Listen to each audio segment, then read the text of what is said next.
What's going on, guys? This is Alex, aka The Reference Guy, here for episode 2 of my YouTube channel. We're gonna get started here with episode 2 of Family Guy, I Never Met the Dead Man. Put me through to the Pentagon. You know what sound a cow makes? Don't toy with me, Ernie. I've already dispatched with Mr. Hooper. I've got 6 armed men stationed outside Big Bird's nest. And as for Linda, it's rather difficult for a deaf woman to hear an assassin approach now, isn't it? Can you count to 3? Oh, indeed I can. 1, 2, 3. Can I count to 3? For God's sake, I'm already shooting at a 5th grade level. So that first reference we have here is from Sesame Street. Back in 1971, there was a character named Linda. She was portrayed as deaf, and she was in the show for many years, actually up to 2002. Once they had a 50th anniversary special for the show, she actually reappeared into the special as well. No one really knew about her. I mean, back in 1971, I wasn't even alive back then, so I'm not sure if any of you guys that are watching now even know who she is, but good thing to know, right?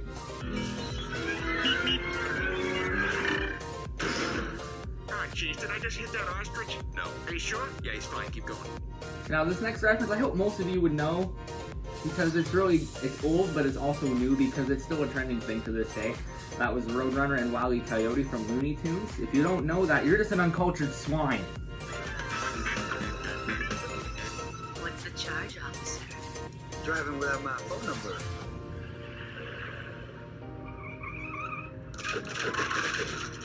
Or maybe I should arrest you for being too beautiful. So this reference here was an actual TV show that aired in 1977 to 1983 known as Chips.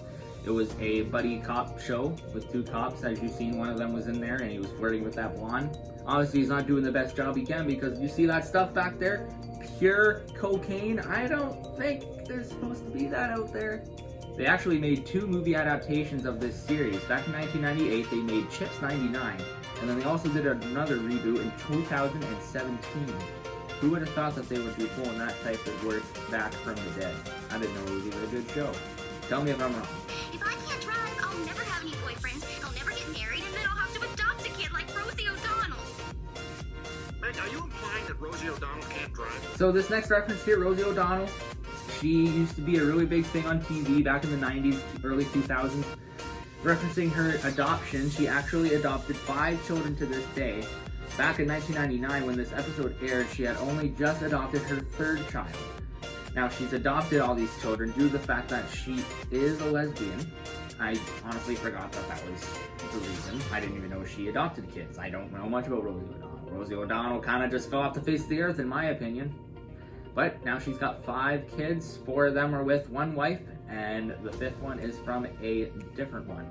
Dad, I was in a chat room on America Online, and Doomy22 told me some idiot knocked out the cable. We could be without TV for weeks. Alright, now moving on to this next reference.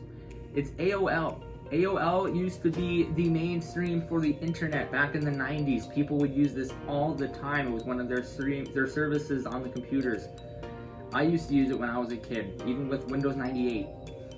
It just really worked out well for the computers back then, but I don't even think they exist anymore. I think they've been rebranded as a different company name. I'll ask you one more time. Are you sure you didn't eat anything in my factory? No. I'm just asking. What, are you calling me a liar? Well, I'm just saying. Hey, shut up, Wonka. So this next reference here is from Willy Wonka and the Chocolate Factory, a movie that was made way back when, before Family Guy even aired. They used the reference as Peter ate a piece of gum that made him turn into a big blueberry. This was a reference to one of the characters that was in the movie, and this actually happened to her. Oh, for God's sake, you guys. You think I'm some simple can't live without TV? Come on, give me a break. All right, Mike, what's happening now? Well, Simple was just trying to find out who stabbed the super. Are you going to tell me what I want to know, or am I going to have to show you my ass? I ain't saying nothing. All right, it was give me the hat. Okay, so this reference, first of all, I want to point out, Peter said simp first. He made this thing happen back in 1999. Simp isn't the thing that we're doing to this day because someone else made it. Peter started that. Don't forget that. Hashtag Peter started simp. Anywho, in regards to this next reference, this is a old TV show called NYPD Blue. It aired from 1993 until 2005, actually, and it followed the life of Sipowicz, as Peter had referenced into the episode. It was a detective police officer, and it was a drama series. I didn't think Peter was into drama. He seemed more like a comedy guy for me. I was just a 15-year-old girl. But at that moment, I realized I had a whole lifetime to make new friends, but only one chance to get a new car. And I had to take it. Okay. So this reference here was have a narrator talking for Meg in the scene of her classroom. This is actually the narrator from the Wonder Years that aired as a TV show back in the early 90s. He actually loaned his voice as they wanted to make a reference to the show in this episode, so that's how they made it work. Must see TV.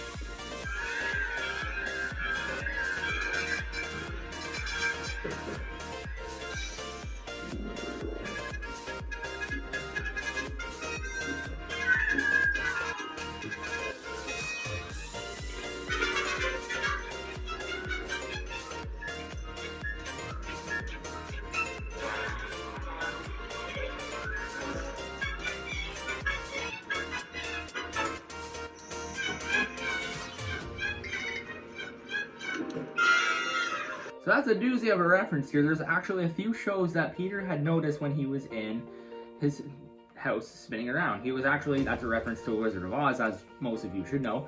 And there was 4 different TV shows that they referenced. First off, they went with Alf. Alf was an alien character that was portrayed back in the early times, back I believe in the 70s. He was like a comedian character, and he actually apparently liked to eat cats. I don't think that's the best food for an alien, but I mean, what do I know? I'm not an alien. The second reference that we have here is actually the Lost in Space TV show. He's sitting in a boat with the character from Gilligan's Island. That was Gilligan that's sitting with him. So 2 different TV shows in one boat for a reference. The third reference that we see is I Dream of Jeannie. It's another TV show, black and white series, back in the early times, I believe in the 60s. Followed the life of a man with a genie, which was named Jeannie. Then you see how she transforms into a completely different character. It's actually Sabrina from Bewitched, another TV show that was back in the day. They also made a movie in 2005 with Will Ferrell, that's in Bewitched as well. And Sabrina the Teenage Witch, they all kind of mix in together, but mostly it's Bewitched. It's only Bewitched at this point. Also, at the beginning of this scene, when Peter is talking, he says, "Must see TV." That's actually the old slogan from NBC back in the 90s. Weird for Fox show to have NBC references, but what am I to judge? CBS. Yeah, UPN. All right, 90210. So this next scene here with Peter going around with his TV screen on his face, he talks about a TV channel called UPN. That was actually a channel called United Paramount Network. It aired from 1990s all the way till 2006. They got rebranded into, as people know now, as the CW, or CW50 for antenna viewers. I watched Antenna. I watched UPN. They actually had The Simpsons and stuff like that on there as well. It wasn't just for basketball. I didn't even know they played basketball on that channel, but I don't know. That was a long time ago. How am I supposed to remember these things nowadays? You know, I hear that Manson guy watches it in jail all day long. If I haven't seen it, it's new to me. So in this moment right here, we see Charles Manson in prison, and he says a slogan that was actually used back in the 90s, another NBC slogan. If I haven't seen it, it's new to me. They just did that for summer repeats so that people would think, hey, I haven't seen it, so it must be new. But obviously, NBC knows that they're lying. They're trying to make people rewatch this stuff. That's not nice, isn't it? What a gorgeous day. Isn't it a gorgeous day, Mr. Sun? It's always a nice day with 2 scoops of raisins, Peter. So in this next part here, we see a son holding 2 scoops of raisins. That's actually a reference to the Raisin Bran cereal. It was a mascot that they used back in the 90s, and I believe they still use him to this day. However, I don't see him much on the box because Raisin Bran kind of not the best cereal. It's more for grown-ups. I mean, I am a grown-up, but come on. I need Lucky Charms in my life, or Nesquik. I need the sugar. Go.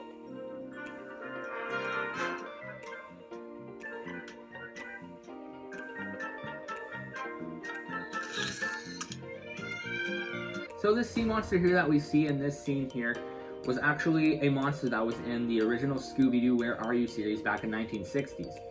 Now the reference in here is that earlier in the episode we see the Scooby-Doo Murder Files, which is basically a reference as an older version of Scooby-Doo, not meant for kids. Considering on the Mystery Machine, it actually says the Murder Machine.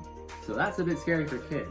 In that episode that they're talking about, there was a man that was killed in the water, which was referencing to this monster that was caught by Lois. All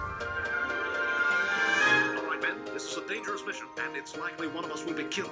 The landing party will consist of myself, Mr. Spock, Dr. McCoy, and Ensign Ricky. Ah, crap. So this reference here, Ensign Ricky, is not actually the name of the character from Star Trek that they're watching now. It's the Griffin House. It's actually known as a term they use for TV. When there's a character wearing red, they usually reference that as the moment of that character is the one that's most likely to die in the movie or TV show that they're playing that episode. That's why when you see him say, "Oh crap," he obviously knows that's what that reference is.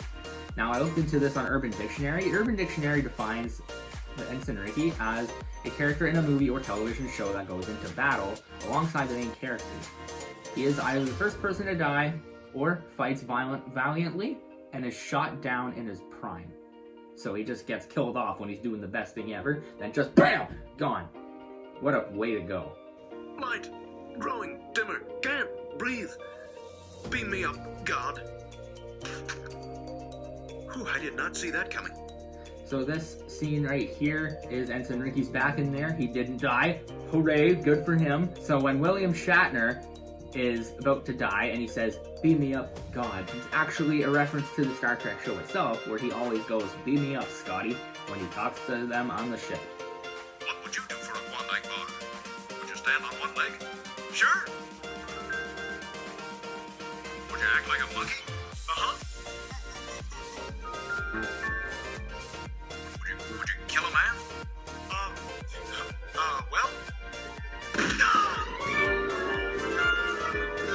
And this last reference here that I have for you today is in regards to a Klondike Bar commercial. They actually aired Klondike Bar commercials like this back in 1998, and they actually had people act silly in order to get a Klondike Bar, as they see him act like a monkey. They actually had a commercial back in 1998 where people were acting like chickens. I couldn't believe it when I heard that myself either. I even watched the clip on YouTube. You can find it yourself easily. Just Google it up real quick with 1998 Klondike Bar commercial. Well guys, that's it for the references for episode 2 of Family Guy, I Never Met the Dead Man. Be sure to like and subscribe for more. We'll see you guys for episode 3. Take care. Have a good one.